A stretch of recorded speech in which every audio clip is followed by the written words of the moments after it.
Welcome to the Cross-Examiner Podcast, the Internet's courtroom in the case of rationality versus religion. Here, our host uses his experience as both an attorney and an atheist to put religion on trial.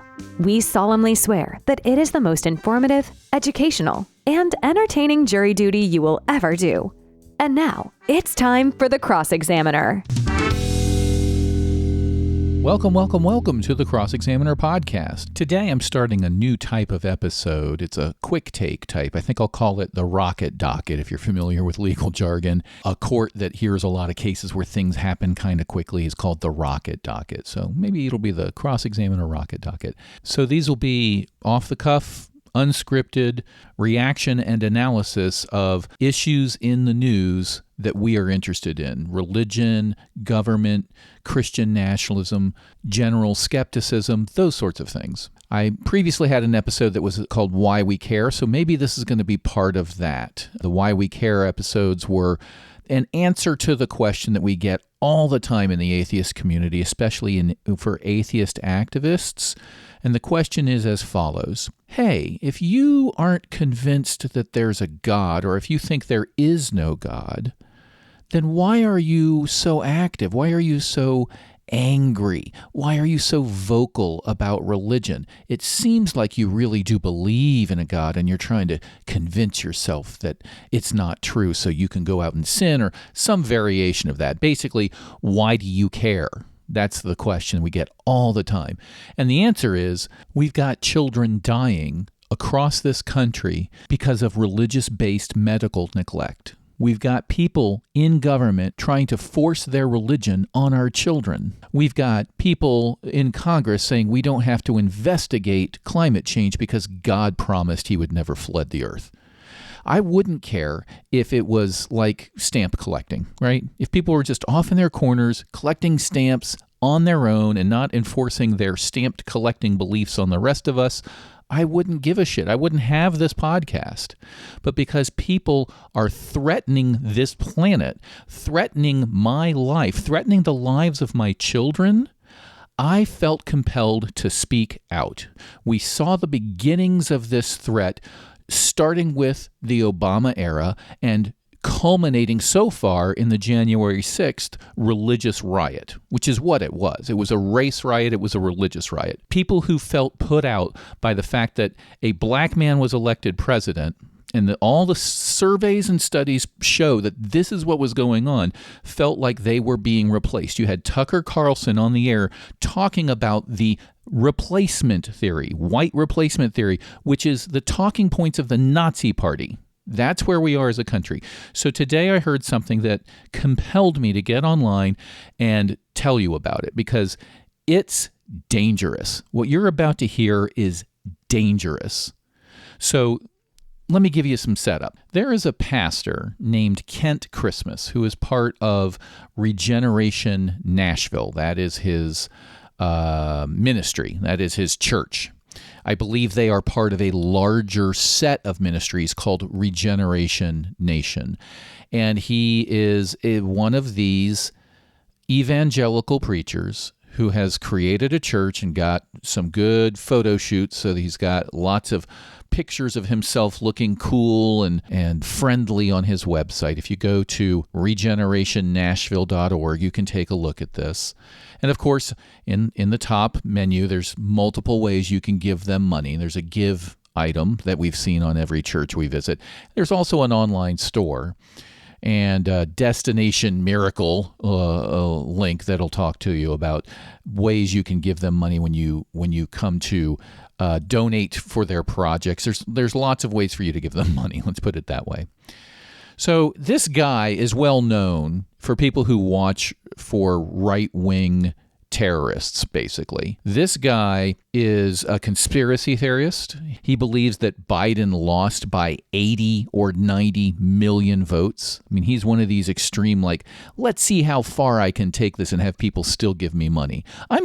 There's part of me that believes there's a bunch of right-wing influencers that have a secret back room somewhere where they're like, I bet you can't say this and walk away from, like walk away with people supporting you. I bet you can't say that Biden lost by 80 million and still have supporters, and they go out there and do it and nobody blinks an eye, right? So that's this guy. He loves Trump, of course. He's a conspiracy theorist. He's repeatedly declared that God will start killing soon wicked elected officials. He's also, again, to the theme of my podcast, spread massive amounts of misinformation other than this election stuff. He has said that he's told his congregants, it is legal for up to 21 days after a birth, a full-term birth, that you can kill a baby. That is an exact quote from this man. So this is who we're dealing with. Well, today I saw a video of a sermon he gave 2 days ago, and I think I'm going to play it for you. I'm going to play the operative part for you, and then I'm going to tell you what he said, because he gets into that preaching style where he's saying those words that way, that people do when they want to, for some reason, sound passionate, although I've always thought that just sounds a little silly. But I will play the video, and then I will tell you what he said so you can understand it. And I think just hearing this will make you understand how dangerous what he is saying really is. So here he is in his well-produced sermon that he broadcasts around the world. I am at war with evil. Hallelujah. This is one preacher that's not backing down. I can tell you this, I will give my life for the gospel. You want to know why the Muslim faith has had its advancements? It's because the Muslims were willing to die for their belief. They were willing to strap bombs to their chest. They believed in the afterlife. God, give us some men and women that'll get a hold of some passion in their spirit that says, I will lay down my life for the gospel.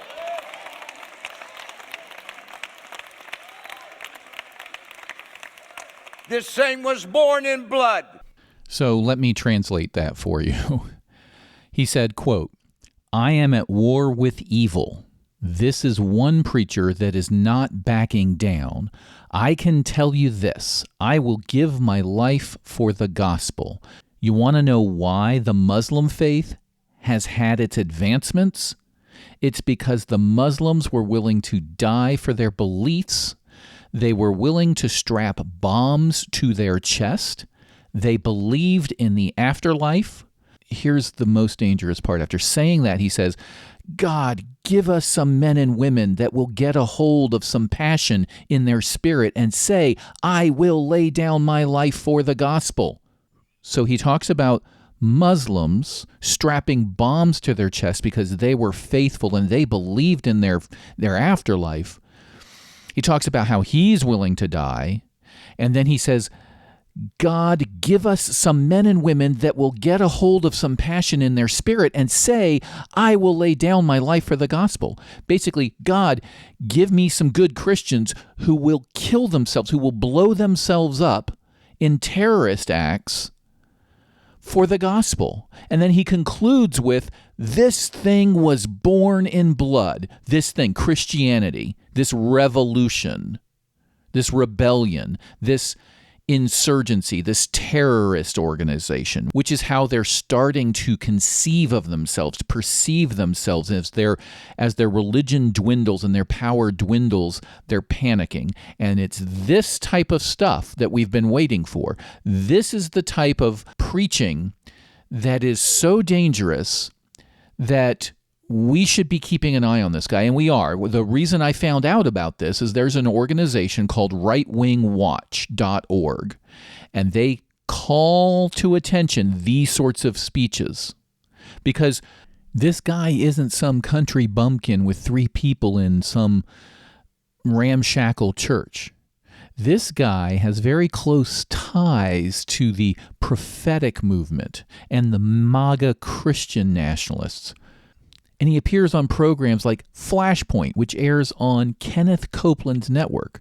This is big time. And here he is saying, the Muslims do it right. They strap bombs to their chest. This is something called stochastic terrorism. That basically means it will induce an individual act that can't be specifically predicted. This guy is not saying, you, Bob, in the front row, go make a bomb and go blow up this abortion clinic, or go blow up that library that's having a drag queen come in and read to the kids. He's not doing that. But we know that statistically speaking, that if people keep talking like this, it is a near certainty that someone who's listening to him will do this. Someone will say, this man is speaking to God, and God is saying he needs warriors. God is saying, I need to strike a blow for Christian faith and for good old family values. I'm going to do exactly what this man is suggesting. I'm going to make a bomb, and I'm going to kill people. And in the history of the United States, if we've learned anything, is that when we have a domestic terrorist, it isn't always just one guy killing an abortion doctor or going in and shooting up a synagogue or a temple. It can be much, much worse. Take a look at a man named Timothy McVeigh. If you don't know who he was the guy who blew up the Alfred P. Murrah Federal Building in Oklahoma City in 1995, I believe it was. Yes, 95. This guy was a veteran and a conspiracy theorist, and he cited the same passages and the same philosophy that many of these Christian nationalists cite today. To be clear, he was not a Christian nationalist. He was a conspiracy theorist at heart. He was somebody who hated the United States government because he had been in war, and he took a particular view on the Waco and Ruby Ridge incidents.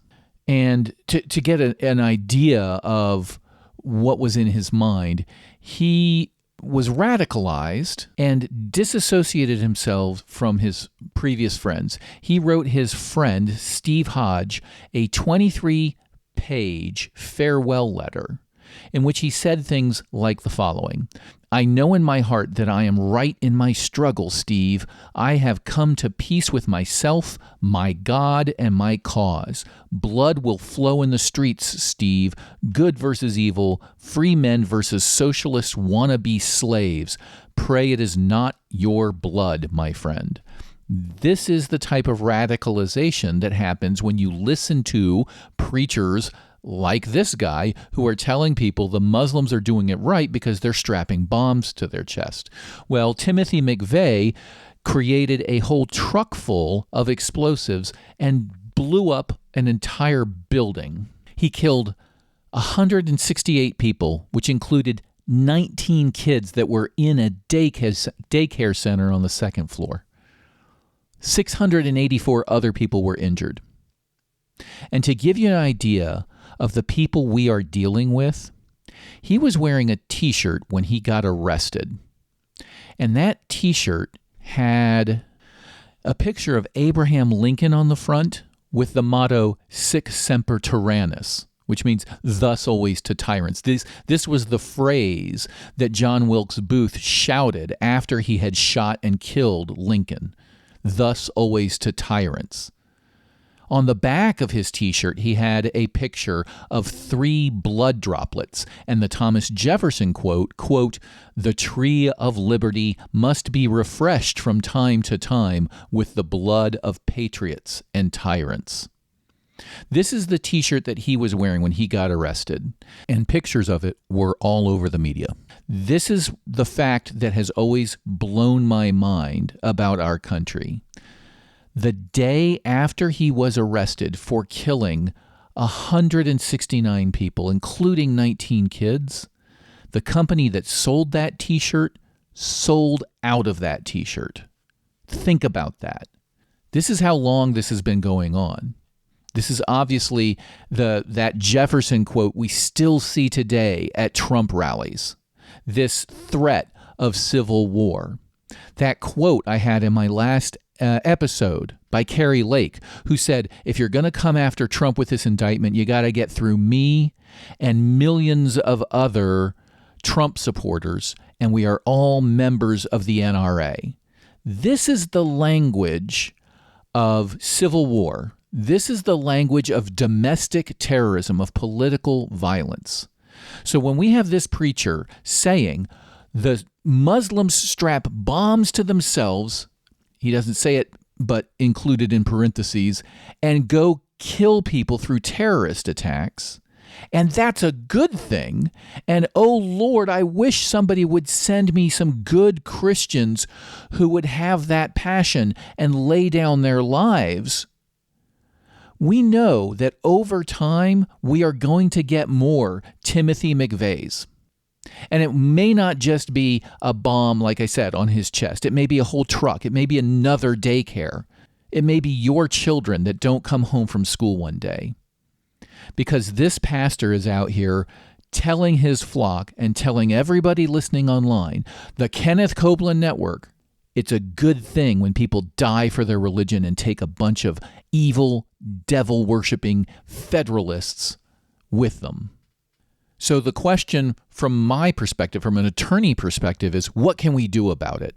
This will be protected speech. This speech will be protected by the First Amendment. The government cannot go in and arrest this guy. If we went in and arrested him and said, hey, we are locking you up because you said these things, that is a violation of the First Amendment. There was a case called Brandenburg versus Ohio from 1969.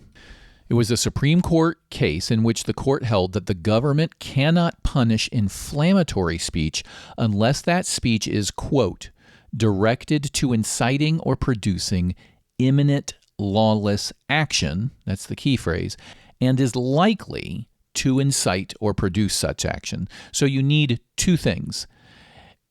The speech is directed to inciting imminent lawless action. It is somebody saying, hey, put this bomb on you and go over there and blow up that school. Or more realistically, hey, march over to that Capitol building and stop this fake election. That's imminent lawless action. It's going to happen right now. But you also need something else. It can't just be directed to doing this. It has to be likely to incite or produce such action.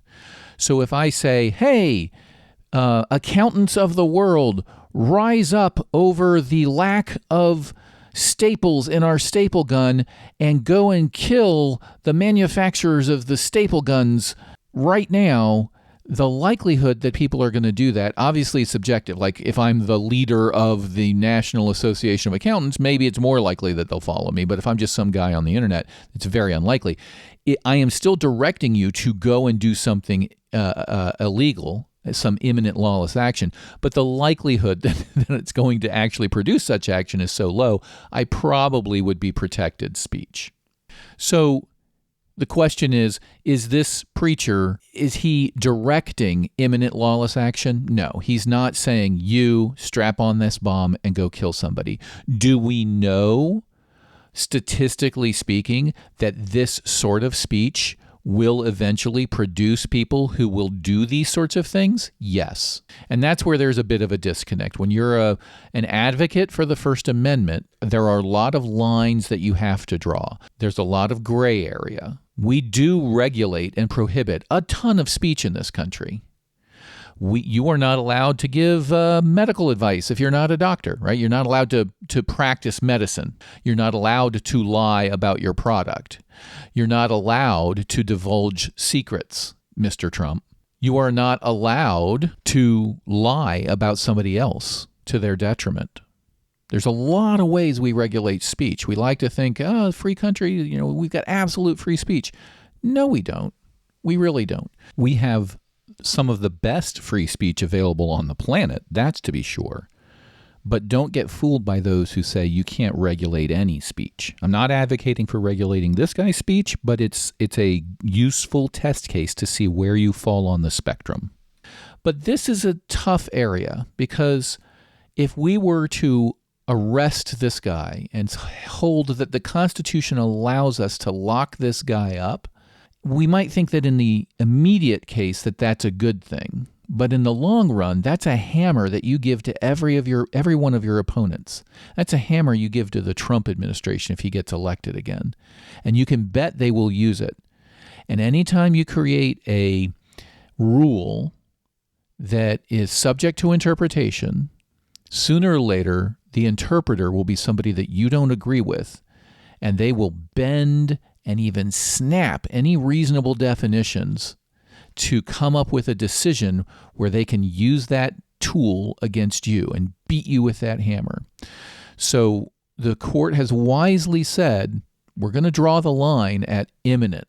It's got to be imminent lawless action. If it's not imminent, then the speaker isn't the problem. The problem, if something happens, is with the listener. That's the part to remember.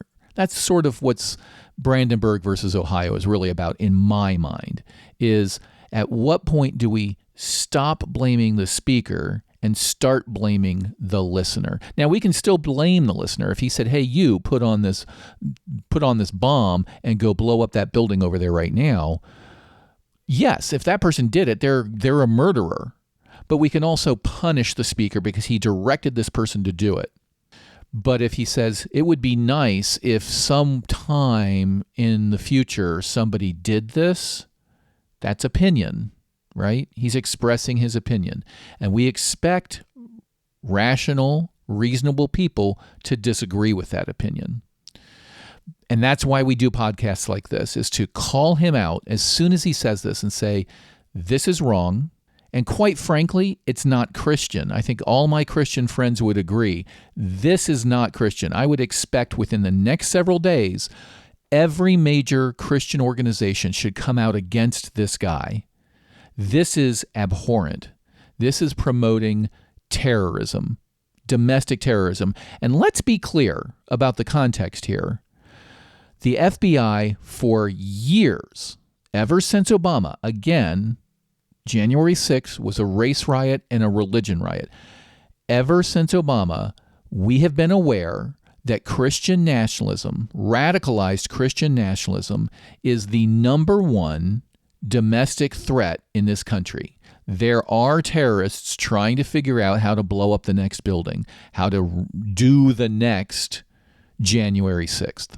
Here is a Trump supporter who was interviewed outside of the courthouse when Trump was being indicted this week for 37 counts of federal criminal behavior. Well, if he gets indoctrinated, January 6th is going to look like a playground.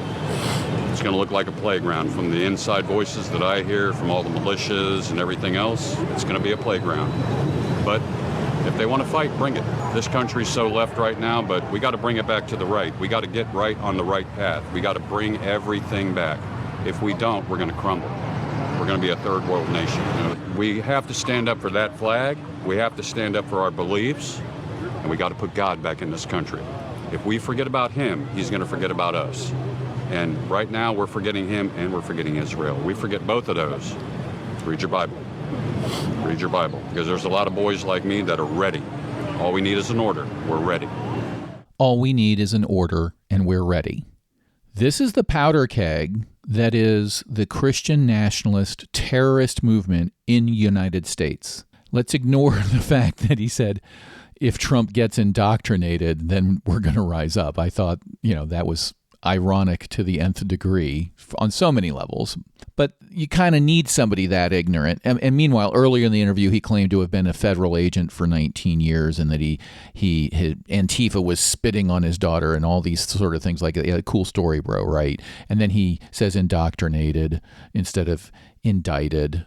And he said earlier, after he told the Antifa story, he said, we were told we had to refrain ourselves. That's who we're dealing with. A man who believes that this country is so far left that it's going to crumble. These are the people that this preacher is talking to. This man is ready to snap. He believes that his government is gone and that all he's waiting on is a signal, and we will, quote, make January 6th look like a playground. So what can we do about it, right? We can't arrest the preacher because he is not promoting imminent lawless action. We can't arrest this guy who said we will do something in the future. Again, he's talking about the future. He's not talking about a conspiracy at this point, although he hinted at it. From what I'm hearing on the inside, all these militia people were just waiting for a signal. One could possibly say, if I'm a prosecutor, that's enough to ask the FBI to start researching this, because depending on the facts, you might already have a conspiracy. So you might have reasonable suspicion to believe that there is ongoing criminal activity. So you could start investigating this guy, but you can't really investigate even the preacher until he crosses some other sort of line, right? You can't investigate legal behavior. We don't want the government going in and saying, all right, I don't have any reasonable suspicion that any crime has been committed, but I'm going to investigate you to see what I find. That is not allowed. And we don't want it to be allowed. You don't want the opposing party to get into power and say, oh, I don't like what you're saying on your podcast. I'm going to investigate you. Here's a search warrant for your house. Let me find what I can dig up. That's not a country we want to live in. That is a country that the Christian nationalists want to live in. There's this fantasy that every fascist has that no matter how incompetent they are, like the guy we heard in this video, that they are somehow going to be part of the ruling class when the fascists take over, that they will somehow be the boot owner and not the boot licker. And history has shown us that they end up suffering just as much. That's the saddest part about it. I'm probably not the saddest part. The saddest part is that people anywhere would consider this a good way of creating political change. But a very sad part about it is that these people have not cracked history books. They can't be self-reflective. They can't analyze and say, wow, I am espousing fascist beliefs here. And history teaches us that when a fascist regime takes over, everybody suffers. Everybody is very nervous. Everybody is now subject to state inspection and loyalty tests and show me your papers. That's where this guy's philosophy would go, and he doesn't even know it. So I just wanted to bring this particular speech that happened yesterday to your attention because it is the most dramatic example I've found to date of somebody advocating terrorism in the United States while walking a line that stays on the legal side of things. And again, not a country bumpkin, not some fly-by-night guy in a rundown little building that has a webcam. This is a major production. He appears on the Kenneth Copeland Network, which shows around the world. And he's saying we need Christians to strap bombs to their chest and start blowing things up. That's what we know he means. We all know that. So be aware. Support rightwingwatch.org. Support freedom from religion at ffrf.org. And write to your congressman. Call them and say, this is very concerning. This needs to be investigated. We need to consider what we can do on a legislative front, on a policy front, to push back against the domestic terrorists that are inspired by Christian nationalism and all the misinformation that's running with it. I hope you like this. These are going to be unscripted, off the cuff, quick. I think I am going to call it Rocket Docket, a quick take on something that's very urgent. So thank you for listening. If you have any feedback or comments or anything that comes up, if you see something that would be good for the Rocket Docket, please email me at ideas@thecrossexaminer.net. I'll see you next time. This has been the Cross Examiner Podcast, the Internet's courtroom in the case of rationality versus religion. If you enjoyed this podcast, please consider subscribing. See you soon.